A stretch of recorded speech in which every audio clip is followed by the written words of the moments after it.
Guess what, buttercups? We're outside. So why are we outside? Because today we're going to talk about plein air. So what does that mean? Plein air is French for out in the open air.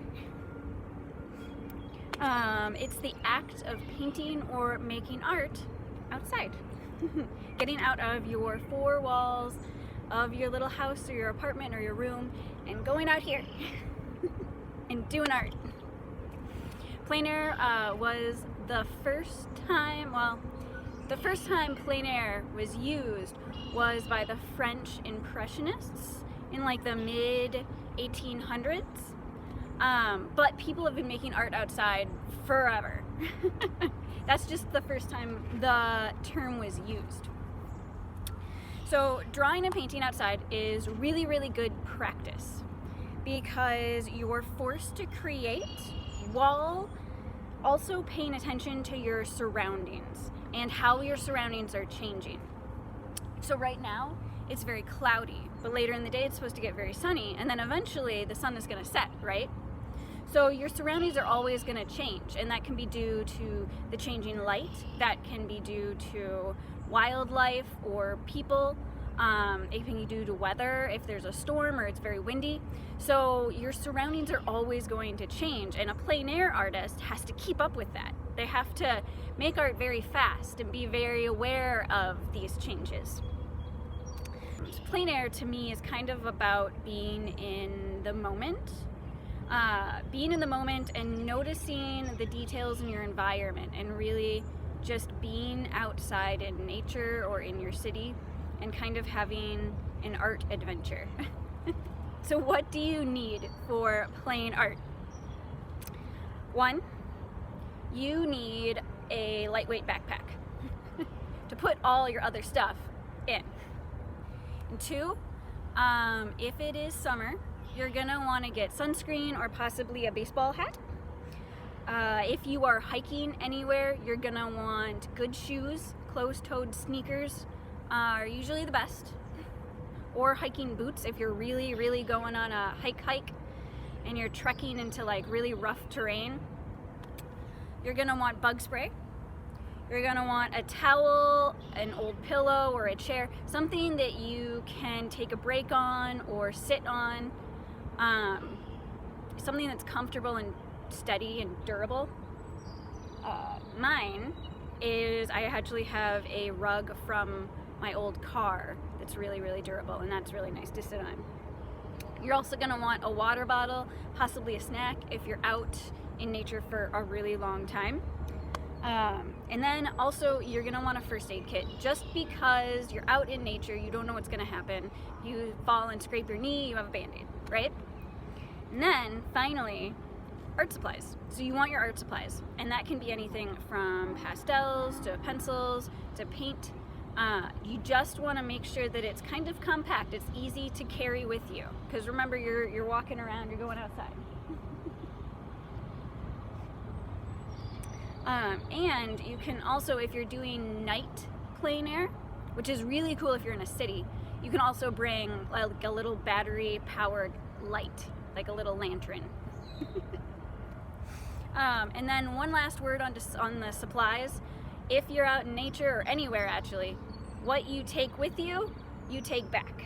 So don't leave your water bottle, don't leave, your paint rags. Take everything that you took with you back with you.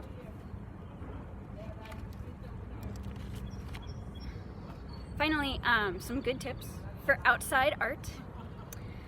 Always check the weather forecast before, because it sucks when you set up all of your stuff and then you have to take it right back down because there's a storm, or it's too windy, or it's too hot.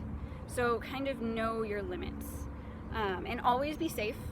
For instance, I was filming this video the other day outside, and some guys came that had not great manners, and so I just left the situation. So if you feel unsafe, either by wildlife or people or cars or whatever, it's always okay to just leave. You can always do art someplace else. Wear light colored clothes. If you wear darker clothes, it's gonna soak in the sunlight and you're gonna overheat. or it's also going to affect how you see the colors of your palette or your colors of your art.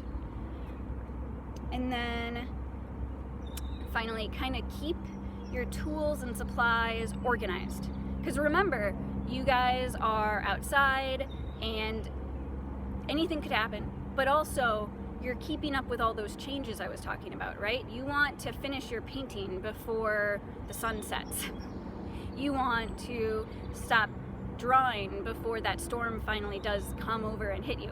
So you want to just know where your supplies are, and you don't have to rush, but you want to be aware. Plein air makes you very aware of time and what's going on. And then finally, some tips for actually drawing the outside.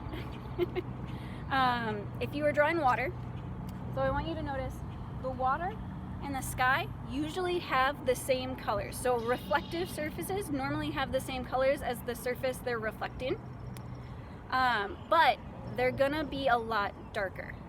So those reflective surfaces are always gonna be darker. So when you paint them, you want them to have the same color palette, but you want it to be darker. And then, you know, try different perspectives. So maybe go to the top of a parking garage and draw from a bird's eye view, or maybe lay down on the ground and draw from a worm's eye view someplace. Try different perspectives, and then try different days too. Maybe try doing the same location a couple different times and see how that changes, how that light changes, how those colors change depending on the sunlight and the cloud cover. And you don't have to go on a huge adventure. You don't have to go on a giant hike if you don't want to. If you want to, you can just go right outside your front door and go outside and just experience your backyard and draw that. So there's lots of different things that you can do. My favorite art supplies to use are oil pastels. You can kind of get a painterly look, but they're not messy. They're easy to put in a backpack. You can take them anywhere. They're lightweight. So those are really, really easy and nice to use. So those are my plein air tips. I'm gonna start drawing because it's a really nice day out and it's supposed to get crazy hot today. So I'm gonna start drawing before it gets crazy hot because I don't like the heat. All right, buttercups, have a good day. I will see you guys later.